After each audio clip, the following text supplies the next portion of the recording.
Hello ಎಲ್ರಿಗೂ ನಮಸ್ಕಾರ, welcome back to my channel ಅಂತ ಹೇಳ್ತಾ ಇವತ್ತೇನಪ್ಪ ಅಂತಂದ್ರೆ ಪಾರ್ಟಿಕಲ್ ಬಗ್ಗೆ ಡಿಸ್ಕಸ್ ಮಾಡೋಣ. ಸೊ ಇಲ್ಲಿ ನೋಡ್ತಾ ಇರ್ಬೋದು ನೀವು ಇದು 2x3 ಮಂದಿರ್ ಅಂಡ್ ಇಲ್ಲಿ ಬಂದ್ರೆ ನಿಮಗೆ standard size dressing tables available ಇದೆ.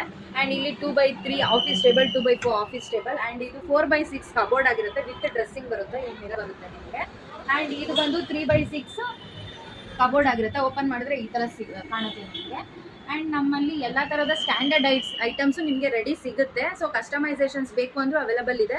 ಸೊ ಕಸ್ಟಮೈಸೇಷನ್ಸ್ ಬೇಕು ಅಂತಂದರೆ ಮೆಜರ್ಮೆಂಟ್ಸ್ ಕೊಟ್ಟರೆ ನೀವು ವಿತಿನ್ 2 to 3 ಡೇಸಲ್ಲಿ ರೆಡಿ ಮಾಡಿಸ್ಕೊಡ್ತೀವಿ. ಸೊ ಕಸ್ಟಮೈಸೇಷನ್ಸ್ ಅಂತ ಹೇಳಿದ್ರೆ ನೋಡಿ, ನಿನ್ನೆ ಒಬ್ಬರು ಬಂದು ಆರ್ಡರ್ ಕೊಟ್ಟು ಹೋದರು, ವಿತ್ ಡ್ರೆಸ್ಸಿಂಗ್ ಕಮ್ ಕಬೋರ್ಡ್ ಥರ ಬೇಕು ಅಂತ ಹೇಳಿಬಿಟ್ಟು. ಸೊ ಆಲ್ರೆಡಿ ರೆಡಿ ಇದೆ ಇದು. ಸೊ ಇಲ್ಲಿ ಮಿರರ್ ಬರುತ್ತೆ ನಿಮಗೆ. ಆ್ಯಂಡ್ ಏನಪ್ಪ ಅಂತಂದರೆ ಕೆಲವೊಬ್ಬರಿಗೆ ಮೆಜರ್ಮೆಂಟ್ಸು ಗೊತ್ತಾಗಲ್ಲ. ಸೊ ಅಂಥವ್ರಿಗೆ ಏನಪ್ಪ ಅಂದರೆ ನಮ್ಮ ಅಂಗಡಿಯಿಂದ 10 ಕಿಲೋಮೀಟರ್ಸ್ ರೇಡಿಯಸ್ಸಲ್ಲಿ ನಾವೇ ಬಂದು ಮೆಜರ್ಮೆಂಟ್ಸು ತಗೊಂಡು ನಿಮಗೆ ಕಸ್ಟಮೈಸೇಷನ್ಸ್ ಮಾಡಿಕೊಡ್ತೀವಿ, ಹೇಗೆ ಬೇಕು ಅಂತ. ಸೊ ಇನ್ನೂ ಹೆಚ್ಚಿನ ಮಾಹಿತಿಗಾಗಿ ಕೆಳಗಡೆ ಡಿಸ್ಪ್ಲೇ ಆಗ್ತಿರೋ ನಂಬರ್ಗೆ ಕಾಂಟ್ಯಾಕ್ಟ್ ಮಾಡಿ. ಆ್ಯಂಡ್ ನೆಕ್ಸ್ಟು ಇನ್ನೊಂದು ವಿಡಿಯೋ ಅಪ್ಲೋಡ್ ಮಾಡ್ತೀನಿ, ಇದ್ರ ಜೊತೆಗೆ ಅಟ್ಯಾಚ್ ಮಾಡ್ತೀನಿ. ಸೊ ನಮ್ಮ ಫ್ಯಾಕ್ಟ್ರಿ ಔಟ್ಲುಕ್ ತೋರಿಸ್ತೀನಿ ನಿಮಗೆ, ಹೇಗೆ ಕೆಲಸ ಮಾಡ್ತಾರೆ, ಎಲ್ಲಿದೆ ಏನು ಅಂತ ಮುಂದೆ ನಿಮಗೆ ಅಪ್ಡೇಟ್ ಮಾಡ್ತೀನಿ. ಹೀಗೆ ಸಪೋರ್ಟ್ ಮಾಡ್ತಾ ಇರಿ. Thank you so much.